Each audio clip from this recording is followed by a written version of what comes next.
o David Hume, e depois eu vou falar de um filósofo, né?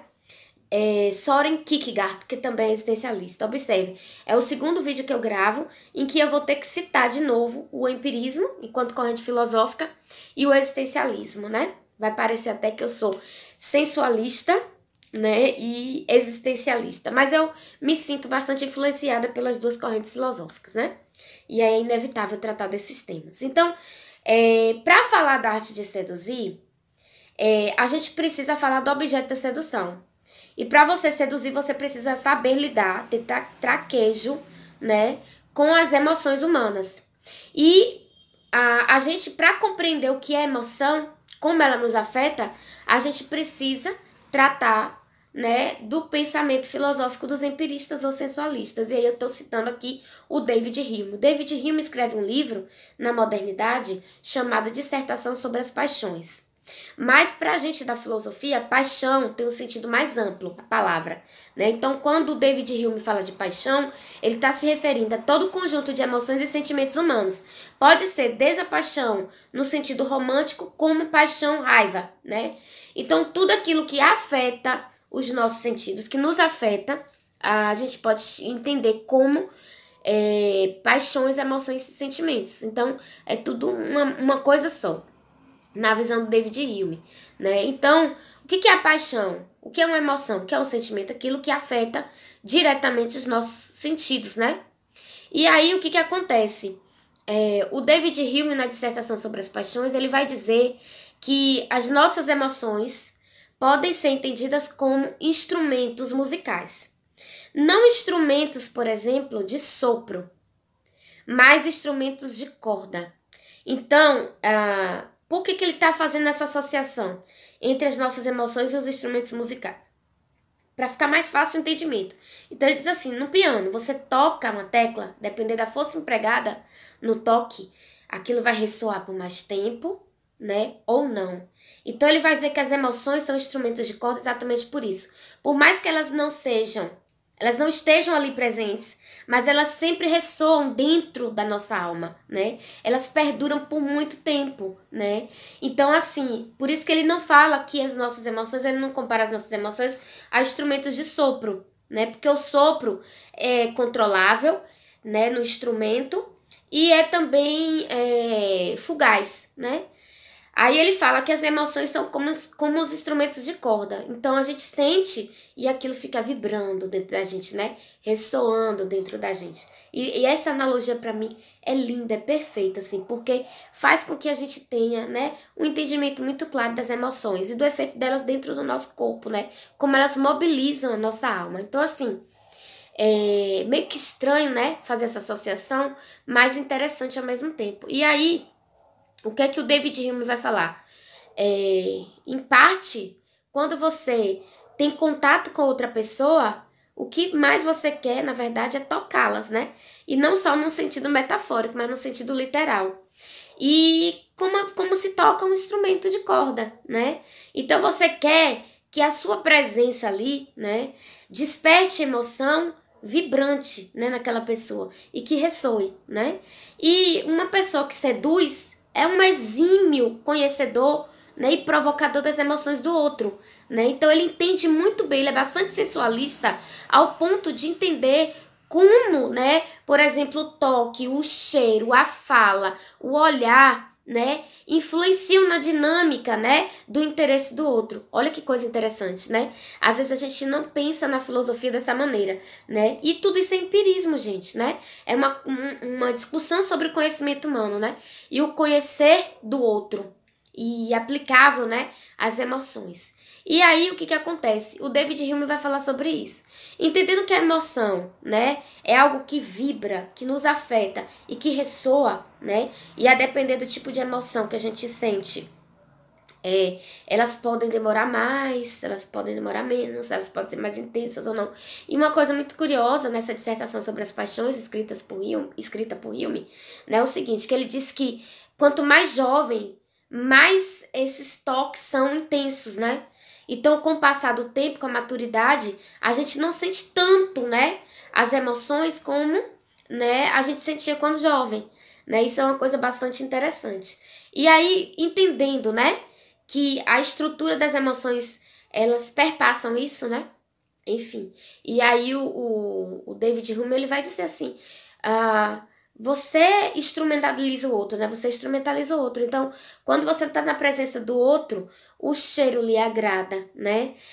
O jeito, o modo de falar da pessoa, o carinho com quem ela lhe toca, as mensagens que ela lhe manda, né? Tudo isso afeta de um modo interessante as nossas emoções, os nossos sentidos, né?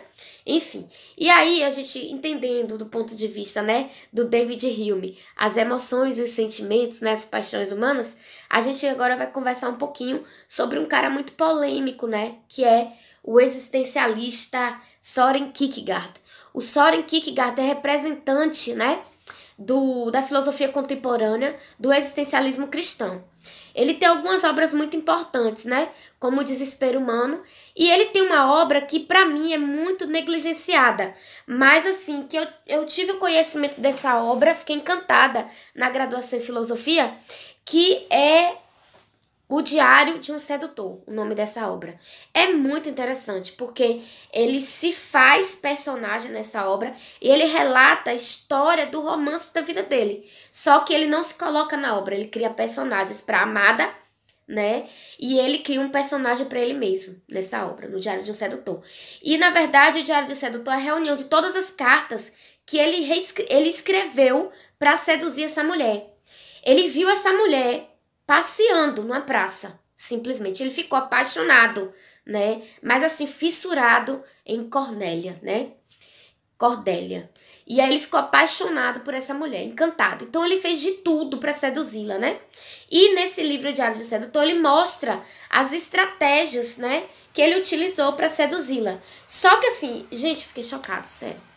Fiquei chocada quando eu cheguei no final dessa obra. Eu recomendo que vocês leiam, não vou antecipar não. Porque o final é surpreendente, né? Será que esse filósofo conseguiu realmente seduzir essa moça, né? E depois que ele seduziu, será que ele conseguiu, né, viver esse amor? Então, assim, gente, vale a pena ler essa obra, é muito interessante, né? Enfim. E aí eu queria chamar a atenção de vocês para o seguinte, no existencialismo do Soren Kierkegaard, nós, enquanto seres humanos, passamos, né, por alguns estágios da nossa vida. E assim, ele diz que passamos por 3 estágios, não necessariamente nessa ordem, mas a gente vai passar por um estágio, né, ético, a gente vai passar por um estágio da nossa vida, né, uma fase da nossa vida de fé, de religião, e a gente vai passar por um estágio da nossa vida que é estético, né? E infelizmente esse terceiro estágio é um estágio onde a pessoa vive muitas angústias. Por quê? Ela tá vivendo um vazio, como a gente é contraditório, ela tá vivendo um vazio e para preencher esse vazio ela vai buscar os prazeres, né? E o prazer maior nesse contexto é o da sedução do outro, né? E o Soren Kierkegaard me chama bastante atenção porque ele diz assim, nesse estágio a gente se torna um pouco hedonista, né? A gente se vicia nos prazeres. E aí o que acontece? Inclusive no prazer do outro, que o outro provoca na gente. Então tem muita gente nesse estágio que acaba não seduzindo a outra pessoa pela própria pessoa, mas acaba ficando tão alucinado, tão viciado na própria arte de seduzir. Então, para ele é muito mais importante o ato da sedução em si do que a própria conquista. Quando o indivíduo conquista a pessoa, ele já não tem mais interesse mais. Aí ele vai tentar uma outra vítima. Isso não são fagulhas, né, da sedução. Isso são artimanhas da sedução, né? Então, assim, isso me preocupa bastante, porque quantas pessoas aí afora, quantos jovens aí afora não são alvos de pessoas que estão passando por essa fase existencial da vida, né? Que estão, né, na vida, nessa fase da sedução simplesmente estética, o seduzir pelo seduzir. Então, eu me preocupo muito com isso. Eu acho que seria do interesse de todo mundo ler mais a respeito da sedução estética, né?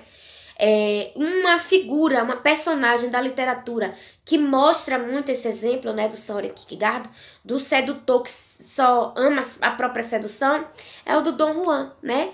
Tem gente que é assim. Eu torço para que vocês aí na vida nunca encontrem pessoas, né, que sejam meramente sedutoras estéticas, que queiram fazer isso só para alimentar o próprio ego e que não tenham responsabilidade social nenhuma, né? com o outro, com os afetos, os sentimentos e as emoções das outras pessoas, né? Isso é muito triste. Eu acho que é a parte mais tenebrosa da arte da sedução, né? Porque, na verdade, assim, você tá fazendo isso só para alimentar a sua estima, o seu ego, né? Você não pensa no outro, né? No mal que você pode estar causando na outra pessoa. Então, assim, eu fiquei, assim, chocada quando eu li a obra O Diário de um Sedutor e eu percebi essa postura na personagem, né, Johannes, descrita pelo o Soren Kierkegaard, que é um homem, né, que usa esse artífice, né, para seduzir, mas que no fundo não tem objetivo nenhum de ficar com aquela pessoa. Normalmente um sedutor esteta, que seduz só por seduzir, ele tem ojeriza a ideia de casamento, de firmamento, né, de relacionamento. Então, assim, só que o Soren Kierkegaard vai dizer, vai chegar no momento da vida que o sedutor esteta vai ter que parar, porque a saída dele de um vazio leva a outro vazio, porque ele vai chegar no ponto aqui. Esses prazeres todos não vão fazer o menor sentido, né? Enfim, então vai chegar um momento em que ele vai querer se amparar e superar esse estágio, né, da vida existencial dele, que é a da sedução estética. Mas eu tô chamando a atenção de vocês para isso. Eu desejo de coração que vocês não tenham passado, né, por objeto das artimanhas de um sedutor esteta. Mas assim, ó, é notório que a gente em algum momento se depare com isso, né? Que a gente passe, né? Às vezes a gente se encanta pela pessoa, a gente acha que o interesse, né, é sincero e na verdade não é. Não sei se era isso que vocês queriam ouvir de mim, mas assim, eu não sou coach de relacionamento, gente. Então, sinceramente, eu não gosto muito dessa coisa de jogos, né? Jogos de sedução, eu acho isso tão desnecessário, né? Na minha visão, nada supera, né, a sinceridade do interesse, né? Eu acho que ao invés de a gente estar preocupado em estratégias para seduzir, a gente deveria estar preocupados em estratégias de doação para o outro, né? E ser de verdade para outra pessoa.